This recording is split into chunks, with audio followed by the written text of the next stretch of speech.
Bonjour à tous, c'est Gromy pour l'IMDLI numéro 30. Alors aujourd'hui c'est vendredi et comme tous les vendredis on va parler de théorie et d'une théorie un petit peu spéciale, une théorie un peu globale. Alors aujourd'hui je vais partager un peu mon expérience sur la progression dans le dessin, donc savoir un petit peu quelles sont les étapes par lesquelles on passe en général quand on apprend à dessiner.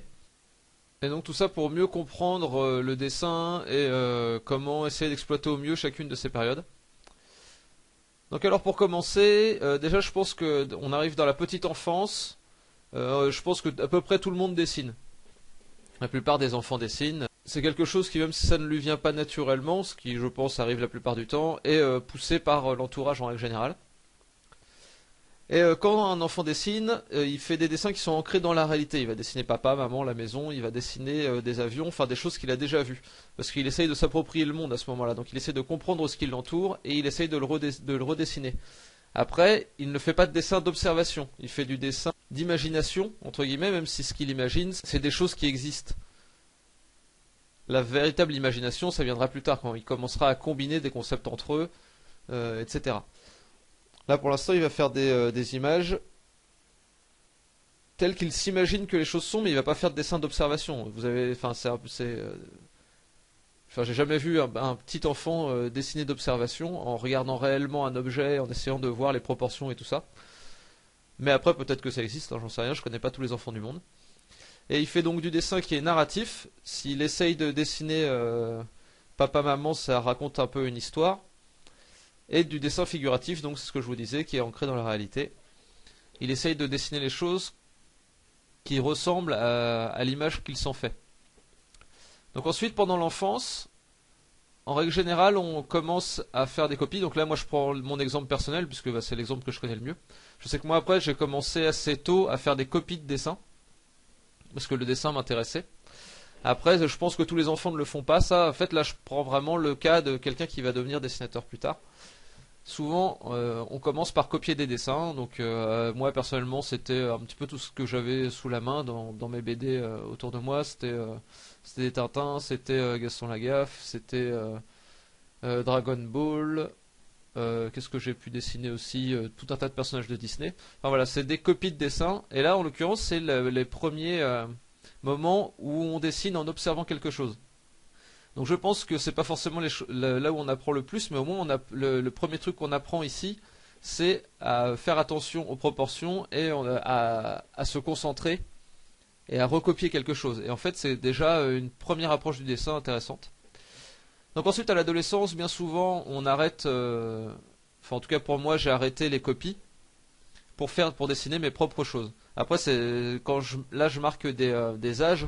Ça peut arriver plus tard, en fait, dans la vie d'une personne. C'est juste que c'est les étapes qu'on suit en règle générale. Après, je sais qu'il y a des tas de gens qui ont fait complètement différemment, qui n'ont jamais fait de copie de dessin, etc. Là, je prends mon exemple. Donc à l'adolescence, moi j'ai commencé à faire du dessin d'imagination, donc à essayer de faire mes premières BD, à inventer des petites histoires, à créer des personnages. Et c'était toujours figuratif et narratif. J'ai fait assez peu d'abstrait, si ce n'est pendant mes études en art plastique. Mais c'est vrai qu'il y a assez peu de gens enfin, à l'adolescence, c'est très rare, je pense, d'aller vers l'abstrait. Ça peut arriver, mais je pense que c'est quand même pas la majorité des gens. Donc c'est toujours figuratif et narratif. En fait, c'est les dessins de la petite enfance, mais améliorés par le fait d'avoir fait des copies à la base et d'avoir pris le dessin un petit peu plus sérieusement et d'avoir commencé à avoir créé une petite culture visuelle. À l'adolescence, notre culture visuelle se résume bien souvent à ce qu'on a déjà lu, donc si on a et à ce qu'on a copié en fait pendant notre enfance. Ça veut dire qu'on a une culture visuelle relativement limitée en règle générale. C'est pas encore rendu vraiment riche par les expériences qu'on a pu avoir, toutes les choses qu'on a pu lire ou voir. Ensuite, quand on a envie de devenir dessinateur, souvent on va faire des études qui sont en rapport. Et c'est là où on va commencer à vraiment progresser. En règle générale, avant ça, ça peut être des études qui sont qui sont dans une école, ou ça peut être des études qu'on fait soi-même en fait, qu'on commence à prendre le dessin sérieusement, on se dit je veux en faire mon métier, il faut que je progresse et je vais faire ça. Donc ça arrive pas forcément dans le cas des études, ça peut même arriver plus tôt, ça peut arriver pendant l'adolescence, on se dit hop je vais prendre le dessin sérieusement, c'est parti, on commence à étudier l'anatomie, à faire du dessin d'observation, etc. Donc les études c'est le moment où on commence à se mettre dans le dessin d'observation, dans la théorie du dessin, et en général c'est aussi là où on développe notre culture visuelle. Quand on est dans une école, en général on va avoir des cours de dessin, de technique, ainsi que des cours d'histoire de l'art, et souvent on va commencer, si on est dans une école, on va rencontrer d'autres gens. Si on est sur le net, c'est pareil, on va rencontrer d'autres gens sur des forums, par exemple, qui vont nous apprendre des choses, qui vont nous montrer des artistes, qui vont nous conseiller des films. On va commencer à avoir beaucoup de culture visuelle qui va se créer à partir de là. Tiens, j'ai oublié un T sur le slide, je suis désolé. Et on va également commencer à développer un peu un style, parce qu'avec le développement de notre culture visuelle, on va également développer des centres d'intérêt. Et c'est ça qui va créer notre style en fait, c'est tout ce qui va commencer à nous intéresser, tous les artistes qu'on va vraiment apprécier par-dessus tout, ça va devenir des grosses influences et on va petit à petit être... notre style va s'imprégner de tout ça pour créer quelque chose d'unique. Et ensuite après quand on passe au niveau ça, on continue les études jusqu'à arriver à un stade professionnel où on approfondit ce qu'on a déjà fait. On peut aussi également développer de nouveaux styles, etc. Mais en règle générale, on fait moins d'études par la suite. Et on s'adapte par contre à la demande professionnelle qui nous est imposée. Parce que c'est assez rare de pouvoir faire une carrière en faisant uniquement ce qu'on veut. C'est possible, mais c'est relativement rare. Et donc en fait, notre style à partir de là va se développer par rapport à tous les contrats qu'on va avoir eus, et les gens qu'on va avoir rencontrés dans le milieu, et toutes les demandes des différents clients. Donc en fait, comment ça se retraduit après dans le temps? Là, je vais prendre mon exemple et puis des exemples un peu théoriques, pour essayer de parler un peu du concept de talent, de la façon dont se fait la progression de quelqu'un. Donc alors je fais un petit graphique, donc avec en bas le temps en années, donc là 5, 10, 15, 20, 25, 30, c'est les âges que moi j'ai passé personnellement. Et après le niveau de dessin sur la hauteur. Donc pour commencer, il y a mon exemple. Donc je pense que j'ai jamais été particulièrement doué en fait pour le dessin. Quand j'étais jusqu'à assez tard dans l'adolescence, j'ai toujours eu des gens qui étaient plus forts que moi en dessin autour de moi. Et je m'en sortais pas bien, j'avais pas particulièrement de facilité en fait. C'est ça en fait ce qu'on peut appeler le talent, c'est avoir des facilités. Ça ne rend pas plus fort en soi si on ne le travaille pas en fait. C'est juste que on va apprendre plus vite.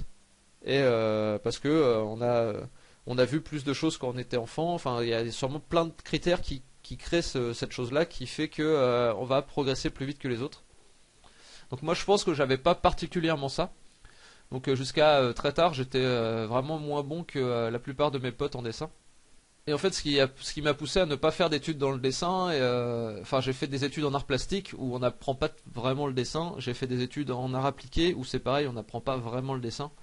Enfin voilà, j'avais un intérêt pour l'art, mais j'étais pas suffisamment.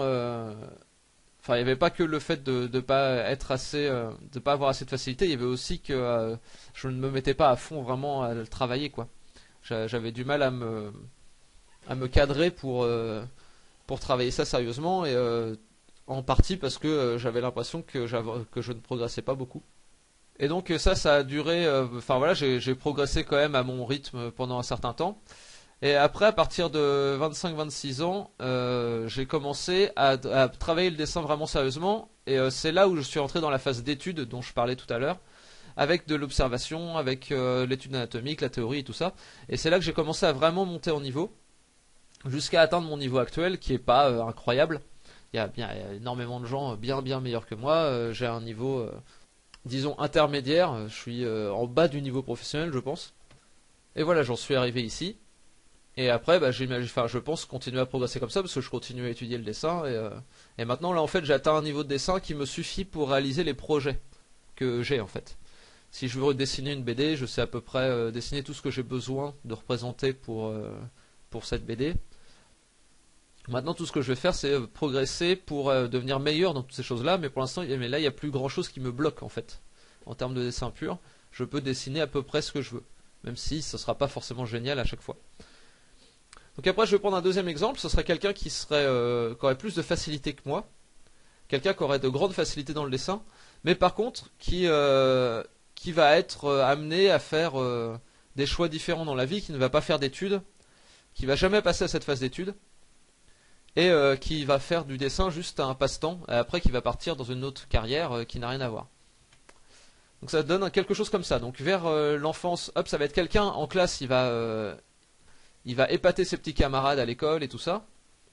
Donc c'est pour ça aussi que souvent les gens qui ont des facilités vont par la suite faire des études parce qu'ils sentent que leur entourage est assez impressionné par ce qu'ils font. Donc à partir de là, on voit que le trait stagne plus ou moins. Et là, au niveau où ils pourraient commencer à faire des études, ils continuent, ils vont prendre une autre branche. Et après, c'est là où les gens comme moi, par exemple, vont les dépasser. Vont dépasser leur niveau. Et eux, bon bah en général, ça va peut-être même redescendre parce qu'ils vont complètement passer à autre chose et plus du tout dessiner. Donc ensuite, on va partir avec quelqu'un qui serait comme moi, mais qui aurait fait ses études plus tôt, parce que le truc, c'est que moi, j'ai commencé le dessin sérieusement que à partir de 25-26 ans. C'est relativement tard en fait, et je pense qu'en s'y prenant plus tôt, on accélère son niveau, sa progression assez nettement. Donc ça donnerait plutôt quelque chose comme ça, donc la même progression que moi au début, on commence les études, et hop, et là le niveau monte, et arrive bien plus haut, vous voyez, aux alentours des 30 ans, on a un niveau bien plus conséquent. Et après, on a la combinaison ultime, c'est celui qui a des facilités à la base, et qui en plus fait des études pour. Là, en général, c'est quelqu'un qui va commencer à progresser très vite, parce que aux alentours de 15-16 ans, il va déjà commencer à comprendre pas mal de choses sur le dessin, à observer un peu plus que les autres et tout. Et là, il va monter en flèche. Et après, par contre, quelqu'un qui n'a pas particulièrement de facilité va le rattraper petit à petit, parce que le niveau maximum, entre guillemets, bon, il est infini. Mais il n'y a rien d'impossible en fait à atteindre pour quelqu'un qui aurait beaucoup travaillé le dessin, quoi. Quelqu'un qui va travailler énormément, en fait, ça va régler la distance qu'il va lui falloir, enfin le nombre d'années qu'il va lui falloir pour passer d'ici à ici, en gros. Donc c'est en fait travailler le dessin, c'est vraiment surtout un raccourci, quoi. Essayer de gagner du temps. Et ce qu'il faut bien comprendre, c'est qu'on n'a pas de raccourci sans étudier. Même pour quelqu'un qui a des facilités, il va falloir qu'il étudie à un moment, quoi. Donc voilà, donc je pense que dans cette vidéo, j'ai quand même sorti pas mal d'évidence, entre guillemets. C'est surtout un prétexte pour vous encourager à dire un petit peu pour vous comment ça s'est passé, votre progression dans le dessin. Donc n'hésitez pas à laisser un commentaire sur cette vidéo en disant par quelles étapes vous êtes passé vous, et ce que vous avez pensé de la vidéo aussi. Donc voilà, j'espère que ça vous aura plu. Je vais vous souhaiter un bon week-end. Je vous dis à lundi, allez dessiner bien, salut!